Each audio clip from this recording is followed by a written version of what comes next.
Hello again guys, welcome back to the channel. In today's video we're back for another Mach Loop Time Trial, and this time we'll be taking an aircraft that I'm sure needs absolutely no introduction. In front of us we have the Supermarine Spitfire. In particular, the variant that you can see in front of you is the Spitfire Mark IIB, and the particular model that we'll be using in P3D today is the A2A Spitfire. I'm sure that many of you are already aware, but A2A add-ons really represent the pinnacle of GA flight simulation. In terms of their systems modelling, visuals, sound and flight modelling, the aircraft really are second to none. Anyway, in today's video we're going to take the A2A Spitfire for a trip around the Mach Loop, put the aircraft through its paces and see how it performs. It should be a really interesting run, as once again the A2A aircraft have extremely detailed systems modelling, which means that we'll need to manage our Merlin engine as we take the aircraft around the Mach Loop. Anyway guys, I do hope that you enjoy the video. If you do, please consider giving it a like and subscribing to the channel. If you have any comments or questions for me, please leave them down in the comment section below. But let's now head for the cockpit of the Spitfire and put the aircraft around the Mach Loop.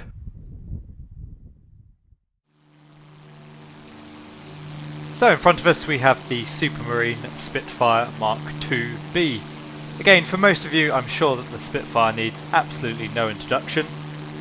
The Spitfire was a British single-seat fighter aircraft used during World War II.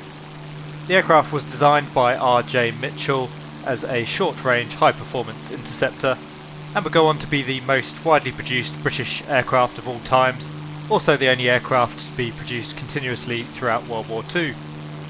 There were many different variations of the Spitfire throughout the war, but generally speaking the aircraft had a maximum speed of around 375 miles an hour and a service ceiling of around 36,000 feet. Given the aircraft's design as an interceptor, it had a fairly limited range of only around 480 nautical miles. Even today there are still nearly 60 airworthy examples of the Spitfire flying around the world. And of course it is a hugely popular aircraft amongst aviation enthusiasts. Later versions of the Spitfire were fitted with the Rolls-Royce Griffon engine, however the earlier variants, like the one that you see in front of you, were fitted with the Rolls-Royce Merlin, and it's this Rolls-Royce Merlin engine that we'll have to manage as it pulls us around the Mach Loop today. As I mentioned in the introduction, the particular version that we'll be using for the run today is the A2A Spitfire. For my money, the A2A Spitfire is one of the absolute best add-ons available for any flight simulator. It looks beautiful, the system's fidelity and flight modelling are absolutely brilliant, and above all else, it's an absolute joy to fly. So having said that, let's now do exactly that. We'll head to the cockpit of the Supermarine Spitfire Mark IIB and take her for a run around the Mach Loop.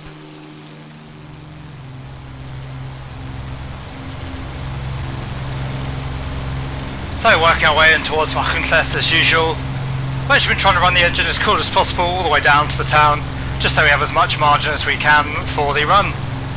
So coming up on the road now, we'll go to full boosts, opening up that wonderful roar of the Merlin engine. Over the road, start the stopwatch.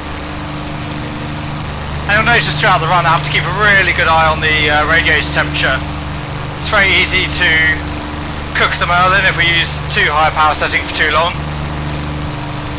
Anyway, picking up the river, we'll follow the river out towards Malquit. And really all we need to do today to maximise the run is just try and make the run as short as possible in terms of distance. So you'll notice, rather than taking wide lines as we usually do in an effort to keep up the speed, today we'll just be cutting the corners as much as we can to, as I said, shorten the distance. Anyway, continuing down the valley, radiator temperature is now 95 degrees, following the river.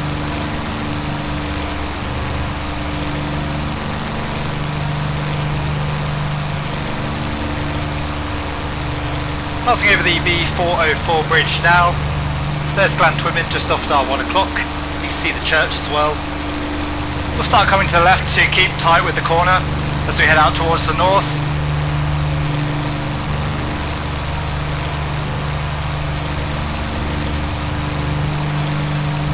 So as you can see, cutting into the hill as much as we can. Radiator temperature's just coming up near to 100 degrees now. We really don't want to see that go above 120. Still, so far so good. The Spit's doing a nice job. No complaints from the Merlin just yet. Picking up the A470 just off the nose now. We'll follow that down towards Dinas Mouthwee. 100 degrees on the radiator. Just below 300 miles an hour on our speed. And skimming the tops of the trees. Always makes the run more fun when you're down at ground level. Pointing out the hill initially as we usually do, however today again we don't need to keep a wide sweeping turn, we'll just cut back in as close as we can to the town of Dinas Mouthwee. Right, temperature's just creeping over 100 now. Still good at the moment though. This Dinas Mouthwee just off the nose. And again we'll hug the hills. Nice sweeping left turn. Don't want to bleed off any speed that we don't have to. Not pulling too much G for the same reason. So continuing to follow the road. 105 on the radiator now.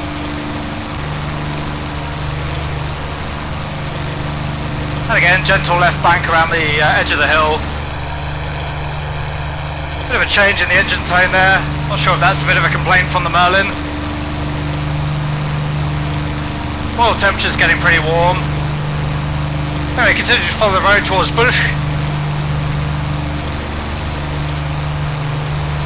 Now the oil temperature's starting to get pretty hot as well, we're going to have to be a little bit more concerned about that. Much harder to get the oil temperature back down than it is the radiator temperature. Over the crest of Bush, just bleeding off a little bit of speed there. And back down the hill, following the A470 out towards the Cross Foxes Inn. We won't cut the corner at Cross Foxes. We don't want to cheat. Nearly 110 now on the radiator.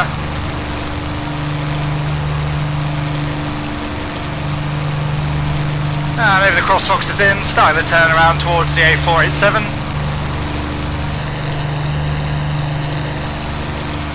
Again, slight change in the engine tone there.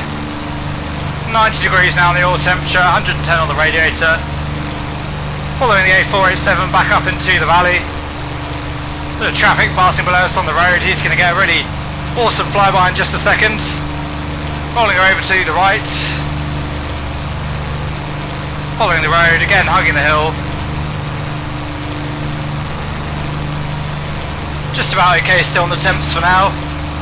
Got the radiator full open, so we can't really do anything more other than reduce the power if we have to. Heading down towards Llyn-Mingil, you can just see the lake off at our 1 o'clock. And starting our turn now through Corris Corner.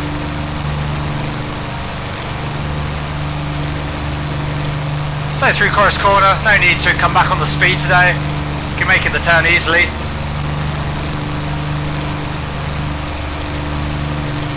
Still just about okay on the radiator. Oil temperature should last us till the end of the run. Swinging around through the valleys. The A2A Spitfire is an absolute joy to fly. It's a really, really lovely aircraft. So crisp and responsive. Coming up on Corris now. And as usual, now loosen up the route a little bit. We'll head pretty much straight out of the valley. Back towards Mach Loop. So again, skimming over the tops of the trees, we can see the exit of the valley dead off the nose. Radiator temperature and oil temperature just about holding out here. I think we'll be good at full power until the end of the run.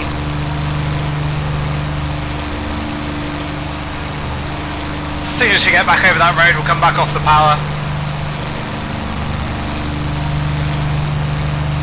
And again, swinging around to the right. Slight change in the engine note there. I think the engine's starting to struggle a little bit now. And passing over the road. Quick roll just for some fun.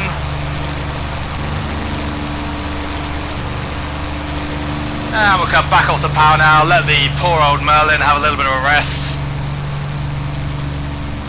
Back on the RPM as well. So we ended up with the oil temperature just above 90 degrees there, and the radiator temperature around 110. Overall, I think a pretty good run. The Merlin did a really nice job of keeping our power up all the way around the run, so we couldn't really have maximised our speed anymore. In terms of the route itself as well, I think we kept the distance down as much as we could.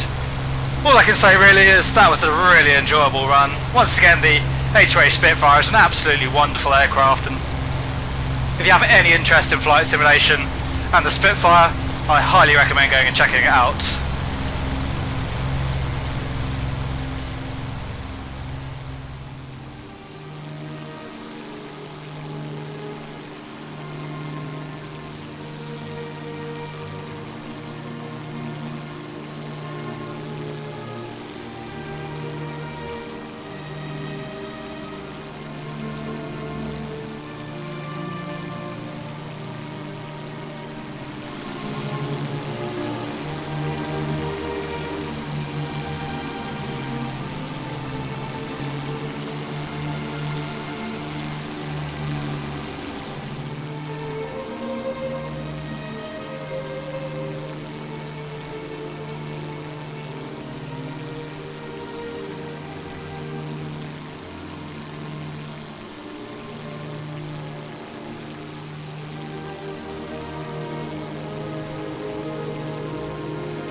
So there you go guys, I hope that you enjoyed our run around the Mach Loop in the A2A Supermarine Spitfire.